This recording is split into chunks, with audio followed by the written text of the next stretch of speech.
You're watching Reality Check.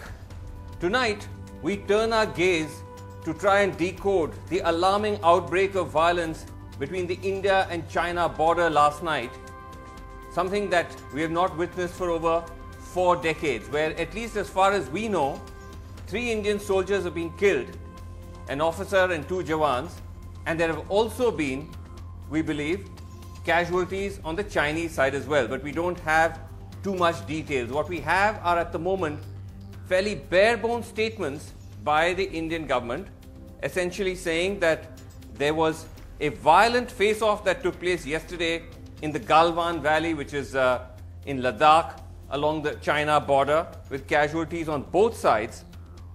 Senior military officials of both sides are meeting to try and resolve the standoff. China, of course, has been aggressive, as always, saying that Indian troops seriously violated the consensus of the 2 sides by illegally crossing the border and carrying out provocative attacks on Chinese soldiers, resulting in serious physical clashes. This has been what China has put out. The Indian government has just put out a statement a short while ago saying that the violent face-off was due to an attempt by the Chinese side to unilaterally change the status quo. Both sides suffered casualties that could have been avoided. India clear that all its activities are also within the Indian side of the line of actual control, and that India is strongly committed to ensuring India's territorial integrity.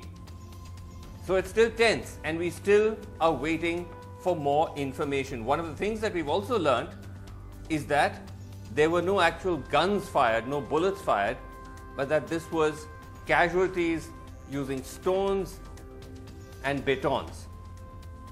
Lieutenant General Satish Dua, defense expert, is on the show tonight. And also joining us from Beijing is Einar Tangier, political analyst, economic affairs commentator based there. General Dua, if I can just begin by asking you, I think one of the details that really stood out was the fact that apparently no bullets were used, no shots were fired, but that this was very physical. It was just stones and batons, and that's how soldiers were killed. Now, is that at all significant, or at the end of the day, the fact that there has been fatalities, so it doesn't matter really how soldiers were killed? It's the fact that you've had these fatalities for the first time. Well, let me begin by paying our respects to the 3 brave hearts, Colonel Santosh and his 2 brave hearts who sacrificed their lives for the country. And yes, the larger part is, like you said, this is an area where both forces follow the CBMs, the confidence building measures, which both sides, the Indian and the Chinese armies, have agreed to. Is that between the 2 claim lines, whenever our forces patrol, there are a certain set of measures laid down, and I'll just name 2 or 3 which are important to this, relevant to the context. First, they will all be unarmed. Second, they will not raise their arm above their head or shoulder as if to strike at somebody. Third, they will not pitch tents or lay an ambush or create fortifications or bunkers, etc. So clearly, both sides were respecting the CBMs to the effect that they were not carrying weapons. So the fact that when we have these face-offs, both sides are not carrying weapons, so we are abiding by. In the past, there has been some pushing and shoving. There have been fisticuffs, and we've seen that often. But this time, as of last 1 month, we know the situation was a little more serious than earlier. Well, we right now, first time, there have been casualties, and casualties on both sides, as per the statements that we've been also reading. But do you actually believe the fact? But General Dua, do you believe that? Just wanted to ask you, General Dua. If I just ask you, General Dua, I just wanted to ask you that: is it actually feasible? Is it possible that there have been casualties without shots being fired? That they could have actually beaten each other to death? Is that possible at all? Well, is it beaten each other to death, or whether it's because we've heard reports, and I'm again talking here, we've heard reports of the Chinese soldiers using sticks with nails in it and things like that.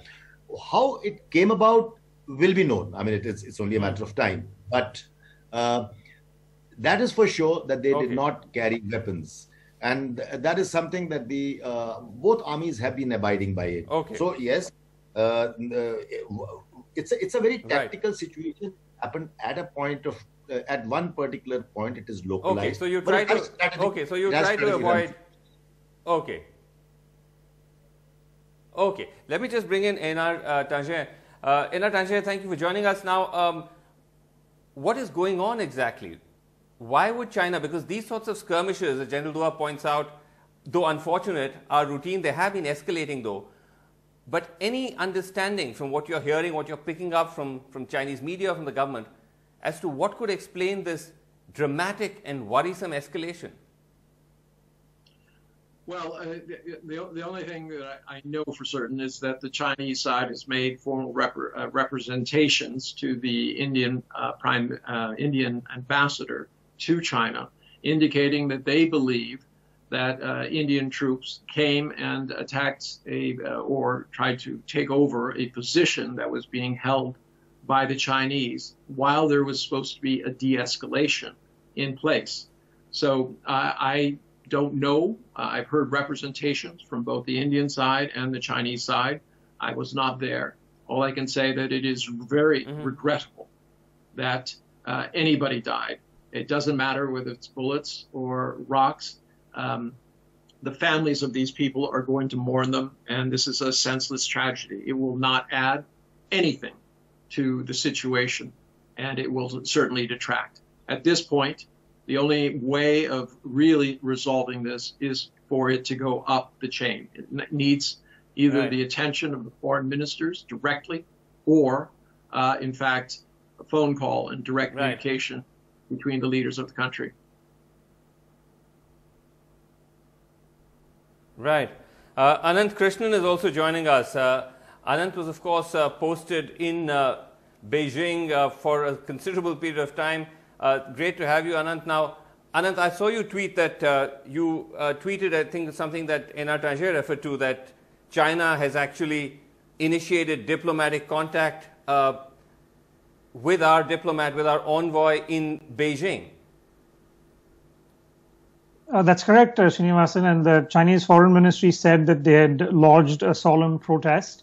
But I think what is coming through from what the MEA said and what the PLA in China has said is that both seem to be accusing the other of violating whatever the understanding was reached at the co-commander level talks on June 6th. So there's actually more we don't know than we do.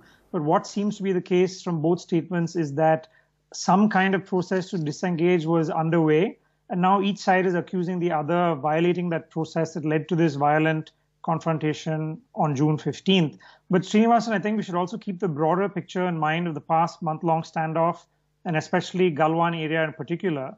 We have been speaking a lot about past standoffs, about the LAC having different perceptions. But I think we shouldn't forget the bigger picture that in this area in particular, there was no difference of alignment. And it's a new front that China has opened in the past month in the Galwan area. We have said there's no firing since 1975, which is true, but there's been no firing in Ladakh since 1962. So I think we should also keep in mind and try and figure out why it is that this new front in Galwan has been opened by China and the status quo is being challenged by China in the past few weeks. Right. I think that's something which I was hoping that you might have a little bit of an insight into, Anand, that because you've been, also tracking the Chinese media, no indication as to what they could, what could have led to this sudden spurt in aggression.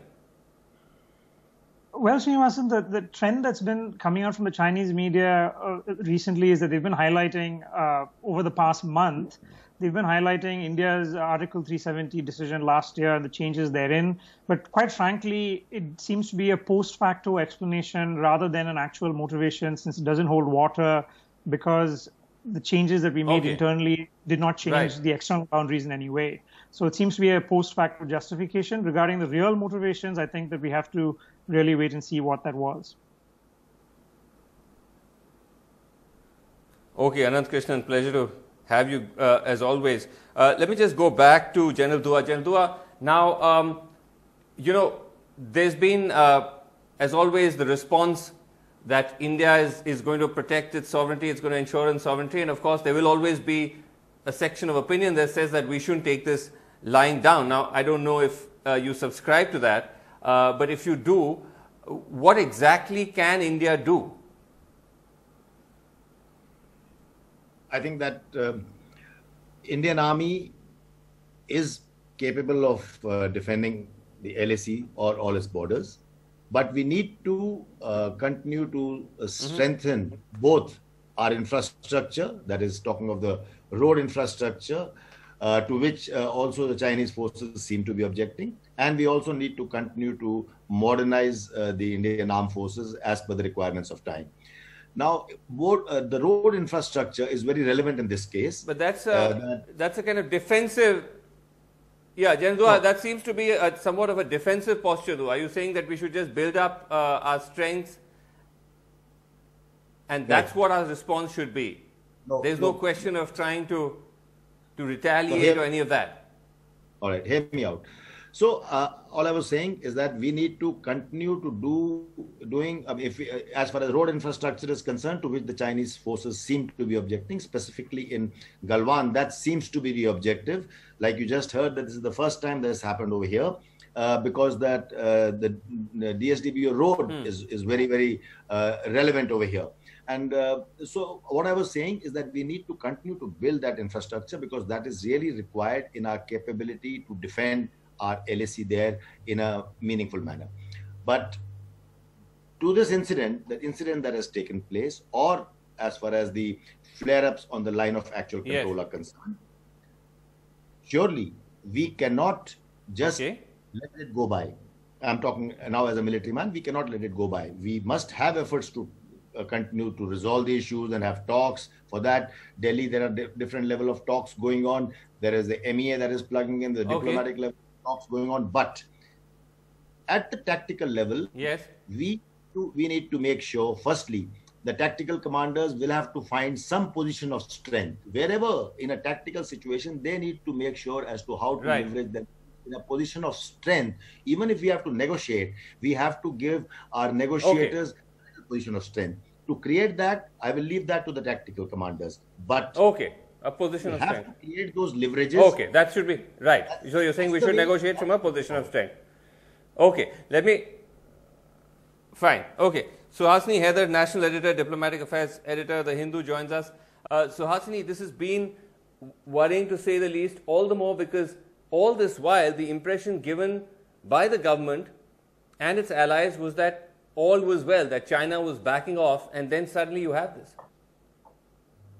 I think absolutely it's a very worrying escalation, and you've been speaking about how it is actually unprecedented for 45 years to have this kind of casualty. And we don't yet know what the full casualty figures are, Srinivasan. So I would say, with all responsibility, we all understand that the army has a tough job at the LAC, that our diplomats are trying to resolve this situation. But I think tough questions need to be asked, because the standoff has been continuing for more than a month. And as you pointed out, the general sense has been from the government to play it down, to say that actually nothing is happening. Now, while this might be something that gives them a little more elbow room, gives them a little more diplomatic negotiating space, at some point there has to be transparency. You cannot have a situation, for example, where you are told again and again that there is nothing going on in Galwan Valley, for example, and then it is the army chief himself who comes out and says that de-escalation has begun from the Galwan Valley. Either there are Chinese troops there or they are not. Today we hear from the Chinese PLA saying we claim all of the Galwan Valley. So I think these are very worrying things, given that this has been a non-contentious part of the LAC. The second question has been about the clashes that have already taken place. We understand from the army there were clashes on May 5th. There were clashes on May 9th. Why have we not heard in more than a month more about exactly what happened in those clashes? What were the casualties, and how each of those has affected the understanding of where the LAC is. And thirdly, and I really, as I said, we say this with full responsibility, understanding that there are many things the government cannot speak about. Why is it that we have not heard from our top leadership, not from the Prime Minister, not from the External Affairs Minister, really in any detail speaking about what has happened? And I think that these are legitimate questions, particularly as they come on the back of such a horrific incident, a tragic incident, and the details of which are still coming in. Right. No, it's true. We do need to hear much more from the government. And we also keep hearing that the army has another statement that they're going to put out, which will have perhaps greater clarity on the casualties and injuries, but that's not happening yet. But just coming back to you, Natasha, that, you know, again, the question still remains as to what could be provoking China, because, you know, the context of this, that this comes at a time when the pandemic is still surging, China is seeing another resurgence. So it does seem to be a particularly strange time to be escalating and setting fires on a border which largely, barring the odd skirmish, has largely been peaceful, free of fatalities for so many years.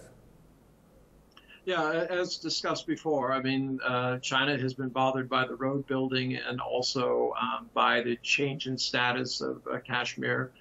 That is a matter for India, but it does upset a number of things. It's a very sensitive area, especially with the economic projects that China is doing in that area, and they see it as somehow threatening. So, you know, there are increased tensions with Pakistan, also Nepal. So there's a sense of unease in Beijing as to where India is coming from. You know, there's talk of the Quad about India serving as a doorstop to Chinese expansion. You know, and obviously India has to pursue its own national interests. There's no question about that. But, you know, how things like this can happen, I think it gets very well illustrated by the comment by the general. What you have is somebody, you know, he's a general, he's a military man, negotiate through strength, find the best position, and then allow your negotiators to figure out what to do. And that may well be the case here, where each side is trying to negotiate from a position of strength, a tactical strength. And I think that's probably does not serve the long-term interests of both countries, which is more involved in an Asian century blossoming than it is over fighting over rocks and spaces that won't even grow grass. Well, let's hope. Well, let's hope it just does get diffused through negotiations. Much of that could rest on the casualty figures. At the moment, the numbers, I mean, the loss of any life is deeply worrying. The numbers, though, still perhaps not as alarming as of the kind that could provoke a stronger response. So let's wait and see how that unfolds, and also whether, in fact, the two heads of state actually do speak to each other, and if that leads to some sort of de-escalation. We're completely out of time. Thank you so much for joining us on Reality Check and for watching. That's all the time. Good night.